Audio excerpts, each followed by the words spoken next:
اسفر ملک صاحب سے جو اب کو فاؤنڈر اور چیئر پرسن بھی ہیں پاکستانی امریکن سی او سی ایف او فورم کے، جو بہت تیزی سے آگے بڑھ رہا ہے.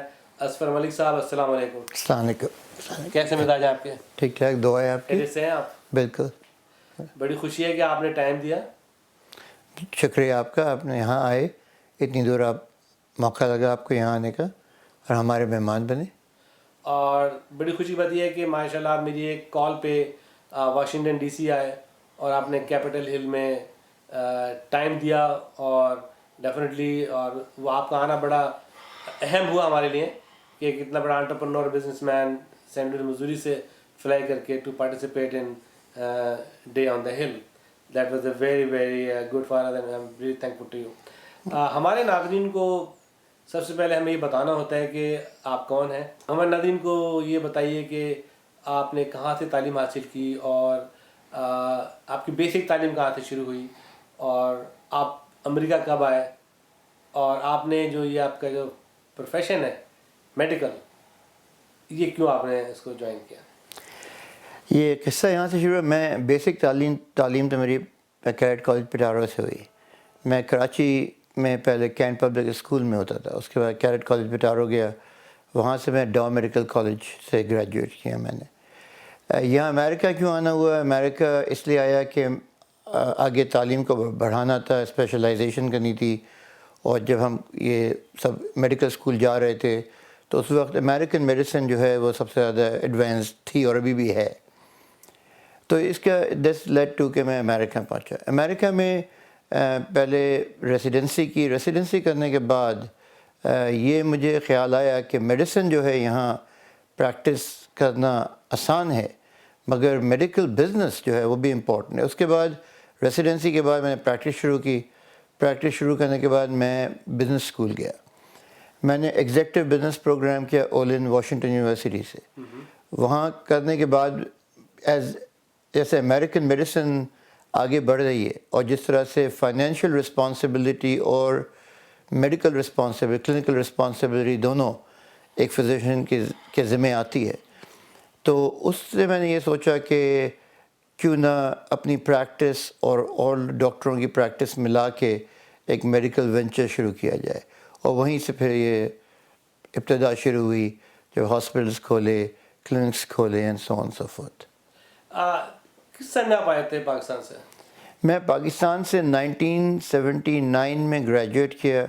اس کے بعد میں آ گیا تھا یورپ. میں مالٹا گیا تھا جو یورپ کا برٹش میڈیکل ایسوسی ایشن کے ساتھ تھا. پھر مالٹا میں 2 سال ریسیڈنسی کی، وہیں میں نے سائکائٹری کی ریسیڈنسی شروع کی. پھر اس کے بعد میں وہاں سے امریکہ آیا. اچھا، امریکہ میں آپ کو ریسیڈنسی کرنے کی ضرورت نہیں پڑی؟ نہیں، امریکہ میں دوبارہ ریسیڈنسی کرنی پڑی مجھے، مگر مجھے کچھ 1 سال کی انہوں نے ایڈوانٹیج دیا. 1 سال نہیں کرنا پڑا، میں 4 سال کے بجائے 3 سال کی ریسیڈنسی کرنی پڑی. تو سب سے پہلے آپ سینٹ لوئس مسوری آئے؟ جی ہاں، میں سینٹ لوئس یونیورسٹی میں ریسیڈنسی پروگرام سینٹ لوئس یونیورسٹی کا میں نے جوائن کیا. اچھا اچھا جی. آپ کے جو ارلی ڈیز تھے، آپ نے بتایا کینٹ پبلک سے آپ نے بتایا مجھے تعلیم. جی ہاں، میں نے کینٹ پبلک اسکول میں تھا، اس کے بعد میں کیڈٹ کالج پٹارو چلا گیا. تو آپ نے کیسے فیل کیا پٹارو کالج میں؟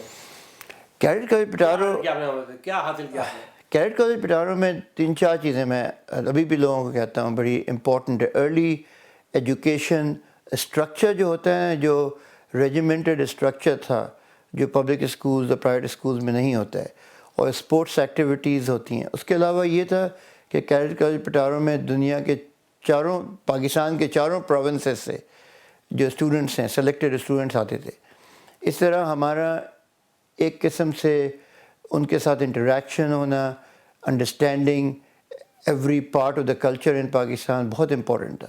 یہ ارلی فاؤنڈیشن تھی کہ آج تک مجھے ان باتوں سے کوئی جھجک نہیں ہے کہ کون کس پروونس، کون کس جگہ سے ہے، بیکاز ہمیں یہ سمجھ میں آیا کہ ہر انسان بالکل ایک ہوتا ہے. اور یہ بڑی ارلی گراؤنڈنگ کی بات ہے کہ ہماری دوستی کئی لوگوں سے تھی جو کہ کراچی کے علاوہ ریموٹ ایریا سے بھی ہوں گے اور تھے، اور ان کو انڈرسٹینڈ کرنا، ان کے ساتھ مل جل کے رہنا اور اپنے آپ کو کراس ایجوکیشن جو تھی وہ بہت امپورٹنٹ تھی کلچرلی اس پروسیس میں. اچھا. تو آپ کے دور کے نکلے ہوئے طلبا جی وہ کہاں پہنچ چکے ہیں آج کل؟ ہمارے کلاس فیلوز ہمارے کالیگز ہر جگہ پہنچ چکے ہیں. ہمارے کئی کلاس فیلوز بریگیڈیئر وائس ایڈمرلز ہیں, ہمارے ایک کلاس فیلو منسٹر ہیں, ہمارے کلوز فیلو بڑے قریبی پریزیڈنٹ پاکستان بنے ہوئے ہیں ابھی. تو اس قسم سے کافی لوگ پٹارینز آگے پہنچ چکے ہیں because of the early. I still believe وہ جو ارلی ایجوکیشن تھی ویل گراؤنڈیڈ, اس کی وجہ سے لوگوں نے پاکستان میں خاص طور پہ کافی ترقی کی ہے. امریکہ میں بھی کافی پٹارینز اچھی پوزیشنز پہ ہیں اور جنہوں نے اچیو کرنا تھا وہ کر چکے ہیں.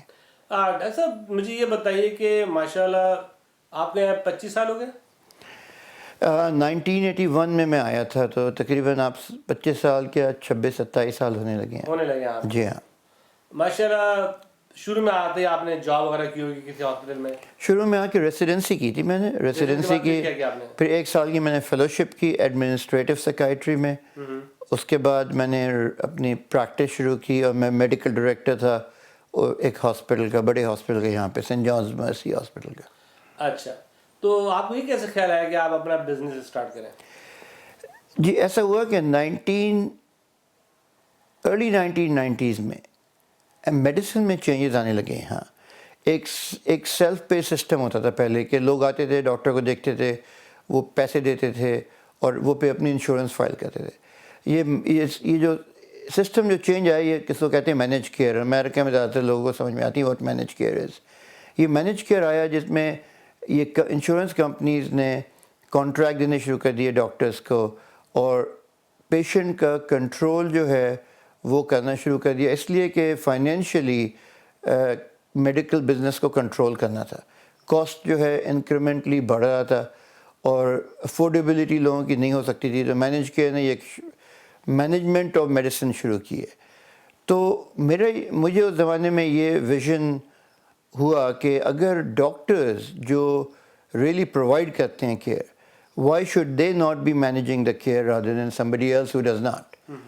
تو ایز اے ریزلٹ میں نے پہلا کام یہ کہ اپنے آپ کو ایجوکیٹ کرنا شروع کیا. ایجوکیشن اس طرح سے کی, میں نے ایگزامز دیے اور ماسٹرز آف بزنس ایڈمنسٹریشن کے میں داخلہ لیا, جو کہ لیڈ ٹو کہ میڈیسن کا بزنس سمجھنا, اسٹریٹجک پلاننگ کرنی, اس قسم کی چیزیں سمجھنے کے لیے ایجوکیشن ضروری تھی اس وقت. اچھا, تو آپ نے بزنس کس ایئر میں اسٹارٹ کیا؟ بزنس میں نے پریکٹس تو شروع کی تھی آف کورس 86-87 میں, مگر 89 میں ہم نے گروپ بنانے شروع کیے اپنے فزیشین گروپس, اور 96 میں ہم نے 2-4 گروپس کے ساتھ مرجر کیا, اور ہمارا سب سے بڑا گروپ تھا یہاں سینٹ لوئس میں, جب ہم کوئی 15 ڈاکٹرز اور کوئی 15 تھراپسٹ سائیکالوجسٹ, کوئی 30 پرووائڈر کا گروپ بنائے. تو وہ 1996 میں ہوا. اس کے بعد سے we have kept on growing, کہ ابھی ہمارے پاس we are group of 35 psychiatrist and about 36 psychologist therapist کا گروپ ہے. ہمارے پاس 5-6 آفیسز ہیں سینٹ لوئس میں ہمارے پاس. اور اس کے بعد 1993 میں اپرچونیٹی ملی جب ہم نے اپنا ہاسپٹل خریدا. I started running the hospital since I had a background of business and administration. تو ہاسپٹل چلانا شروع کر دیا 2003 میں. اچھا جی. تو یہ تو کافی ماشاءاللہ ریپڈ آپ کی گروتھ ہوئی, کافی بڑی گروتھ ہوئی. جی ہاں, جب میں نے ابھی ہمارے جیسے فار ایگزامپل ہماری گروتھ کی بات ہو رہی تھی, تو ہم نے جب ہاسپٹل لیا ہے تو we are a total revenue business کے لحاظ سے $5.1 ملین کا. آج ہمارا ماشاءاللہ خالی ہاسپٹل کا ریونیو ہے $52 ملین کا پر ایئر. اور ون سینٹر پوائنٹ ہاسپٹل جو آپ کا 35 ایکڑ پہ ہے یہ. جی ہاں 35 ایکڑ پہ جی. اور اس کے علاوہ پریکٹس کے ریونیوز ہیں, اسسٹڈ لیونگ کھولے ہوئے ہیں اس کے ساتھ, تو ان کے ریونیوز ہیں. ہم نے کیا یہ کہ جو سروس ہم کر سکتے تھے پرووائڈ اپنے پیشنٹ کو, چاہے کہ وہ انڈیویژلی اتنی پروفٹیبل نہ ہو, ہم نے اس لیے کی کہ اسٹریٹجکلی ہم نے یہ سمجھا کہ complete patient care is most important. So جو بھی پیشنٹ کی ضروریات تھیں